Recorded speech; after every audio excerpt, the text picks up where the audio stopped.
Part 1. The Invisible Prison Inside Your Mouth. Hi everyone. Welcome back to English Rise. If you enjoy training your English while going deep into your mindset and emotions, make sure you follow the channel and share this video with someone who also wants to speak more freely. Your support helps this project reach more people. Let's begin. Many learners say, "I want to speak English fluently." But there is a secret problem. It is not only your mouth that is blocked, it is your mind. You know this feeling. In your head, the sentence is clear. In your heart, you want to speak. But when it is your turn, your chest becomes tight, your throat becomes dry, your mind becomes noisy. You think, what if I make a mistake? What if they do not understand me? What if I forget a word? What if they think I am stupid? And then, instead of speaking, you say, next time. Better if I stay quiet. I will just listen. You leave the situation with your English technically intact, but your confidence a little more damaged. Again and again, fear wins. You are not only silent in English, you are imprisoned by fear. This video is about speaking without fear. Not because fear disappears, but because you stop letting fear be the boss of your mouth. Part 2. The Big Lie. When I'm fluent, then I won't be afraid. Many learners believe a very comfortable lie. When my English is perfect, then I will feel confident. When I am fluent, then I will speak without fear. I just need more vocabulary, better grammar, more listening. After that, I will finally feel ready. This sounds logical, but it is not how reality works. Think about it. You probably already know people who have very good vocabulary, strong grammar, years of study, and they still freeze when it is time to speak. Why? Because the main problem is not their English. It is their relationship with fear. They are waiting for a day when fear completely disappears, and only then they will start to act. But fear does not work like that. Fear is not a sign that you are not ready. Fear is part of the process of becoming ready. Confidence does not appear before you start speaking more.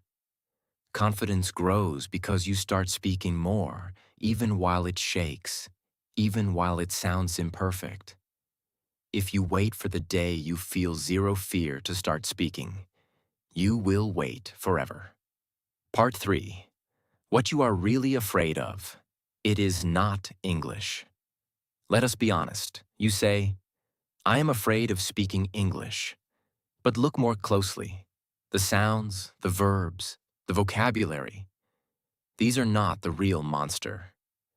You are not afraid of the word meeting, the word project, the past tense, or phrasal verbs. What you really fear is other people's reactions. You are afraid of being judged, being seen as less intelligent, losing respect, looking ridiculous, disappointing expectations. In other words, you are afraid of shame.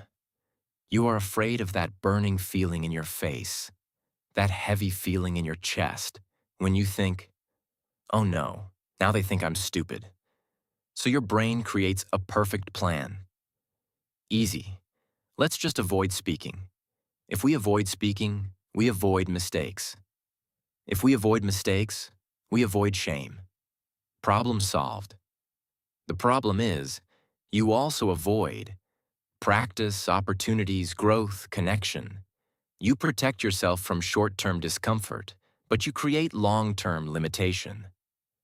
To speak without fear, you must understand. You are not in a war against English. You are in a negotiation with shame. Part 4. How fear talks inside your head. Fear does not always shout. Sometimes it speaks with a very polite voice. It sounds like, I am tired today. Tomorrow I will participate more. I did not understand everything. Better if I stay quiet. I do not want to disturb anyone. I will let others speak. I still need to study more before I try that. I am just shy. That is my personality. These sentences look reasonable. They sound intelligent. But ask yourself, are they truly based on your values? Or are they fear in disguise? Fear rarely says, "Hello, I am fear, and I am trying to control you." It prefers to dress up as logic, as politeness, as humility. A strong step towards speaking without fear is to learn to recognize this inner voice and quietly say, "I see you. You are trying to protect me. But today, I will not let you decide everything." Part 5. The small traumas that make you silent. Maybe your fear did not appear from nowhere. Often, it was born in specific moments. Think about it. Maybe. At school, a teacher laughed when you made a mistake. A classmate imitated your accent and everyone laughed. In a meeting, you tried to say something in English, did not find the words, and someone interrupted or finished your sentence. A native speaker reacted with impatience, and you felt small. Your brain recorded these moments very deeply, not only the facts, but the emotion.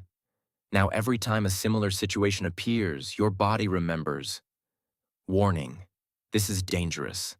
Last time we felt shame here. Let us escape." This is normal. Your brain is trying to protect you. But here is the problem. Your brain is protecting you from a memory, not from the present reality. Today, you are older. You are stronger. Your English is better. But your nervous system still reacts like that younger version of you. Speaking without fear does not mean you forget your past. It means you stop letting old pain define current possibilities.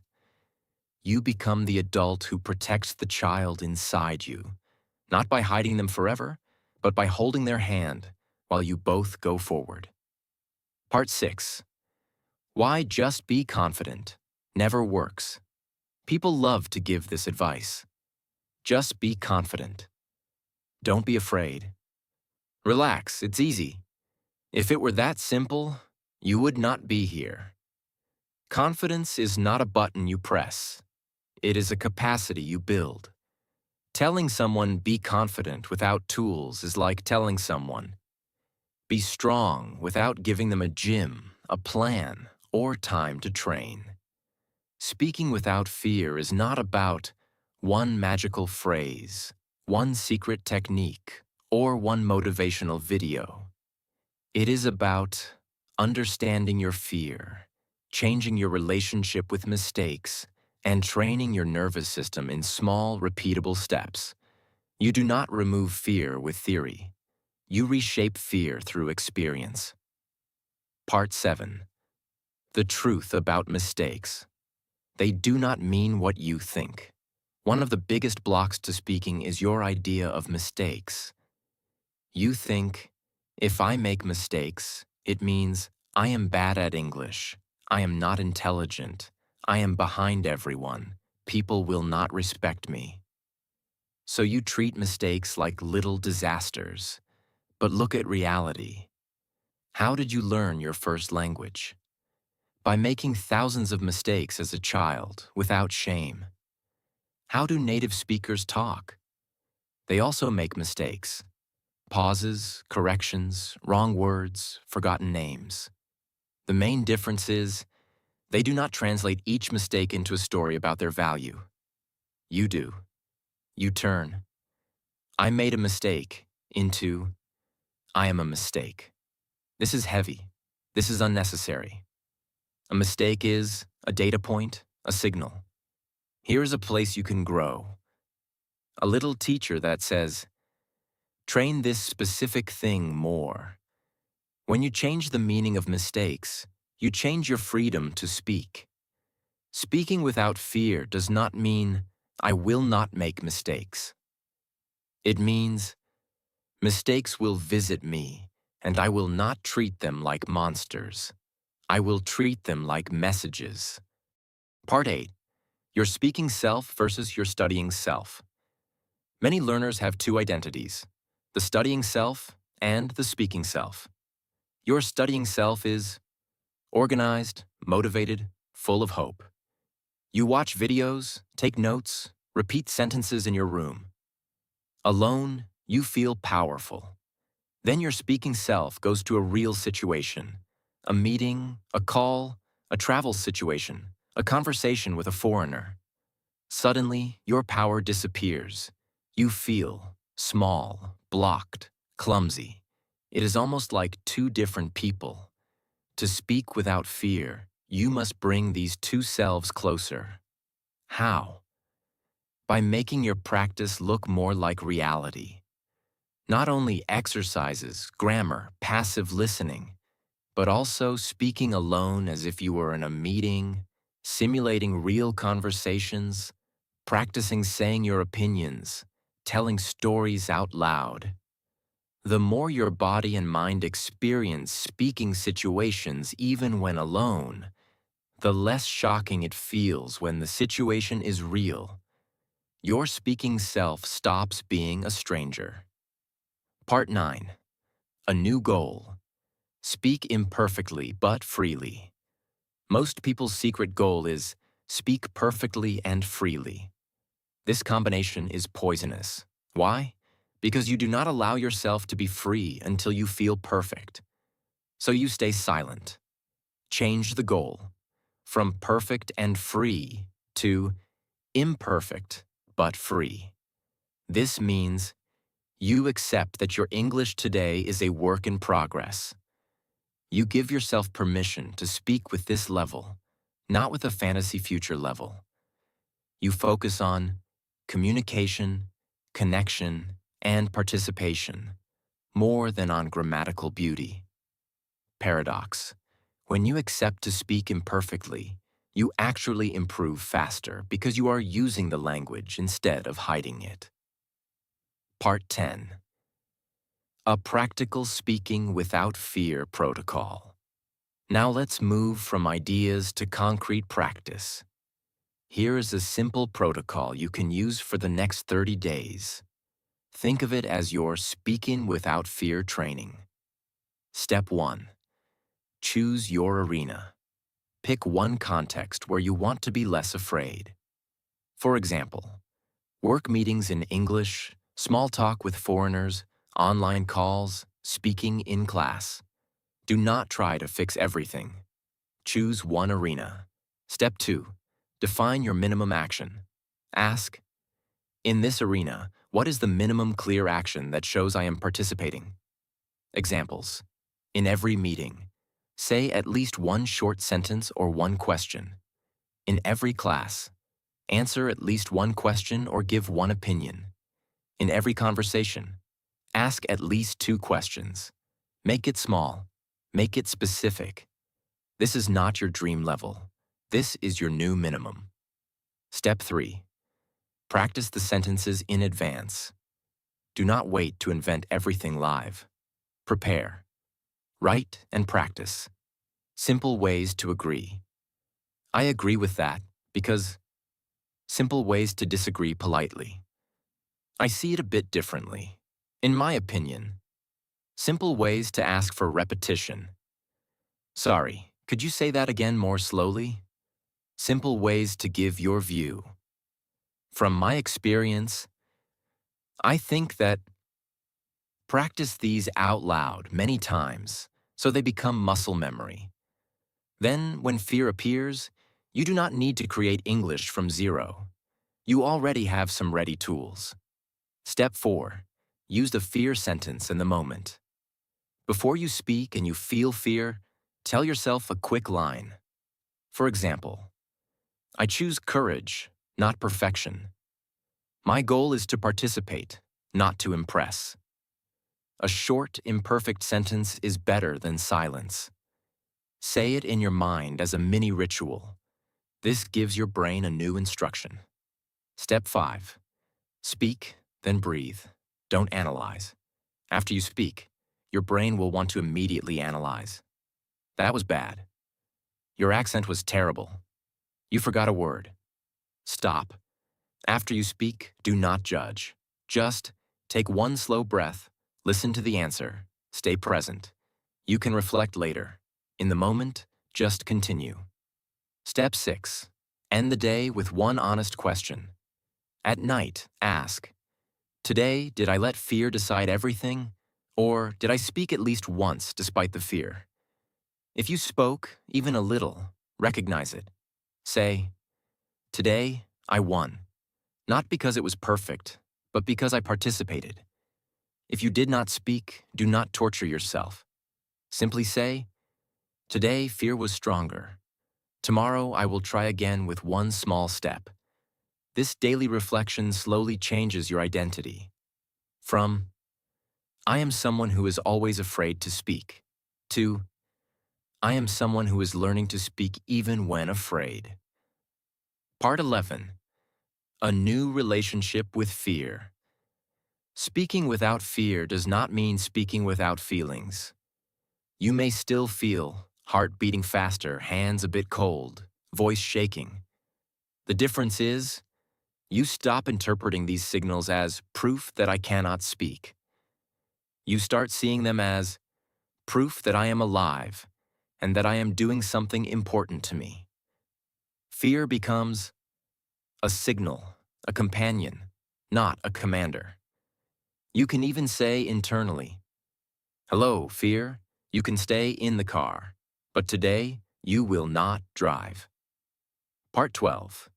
Who you become when you speak despite fear. Let us finish by looking at the deeper level. When you start to speak despite fear, you are not only improving your English, you are changing your identity. You become someone who does not run away from small discomforts, does not let old embarrassments control new opportunities, does not need perfection to start acting. With time, something powerful happens. You stop thinking, I hope nothing difficult happens in this meeting. And you start thinking, whatever happens, I trust myself to handle it as a learner. You stop seeing yourself as a fragile student and start seeing yourself as a communicator in progress. This does not mean you will never feel fear again. It means fear loses its magic power. It becomes just another feeling moving through a person who is busy living, communicating, participating. You have reached the end of Speaking Without Fear here on English Rise. You saw that. The real prison is not your grammar, but your fear of shame. Waiting to be totally fluent before you speak is a clever way to never start. Mistakes are not proof that you are a failure. They are proof that you are on the field, not always on the bench. You learn to recognize how fear talks inside your head. Separate your studying self from your speaking self. Change your goal from perfect and silent to imperfect and free. Use a simple protocol to practice speaking daily, even with fear in the room. From today on, when you feel your heart racing before you speak English, remember, you do not need to wait for fear to disappear. You only need to be one sentence braver than before. One imperfect comment, one simple question, one small participation. These small acts are how you slowly become a person who does not speak because they have no fear, but a person who speaks because their desire to live, learn, and connect is finally stronger than their fear. Thanks for watching. See you in the next video.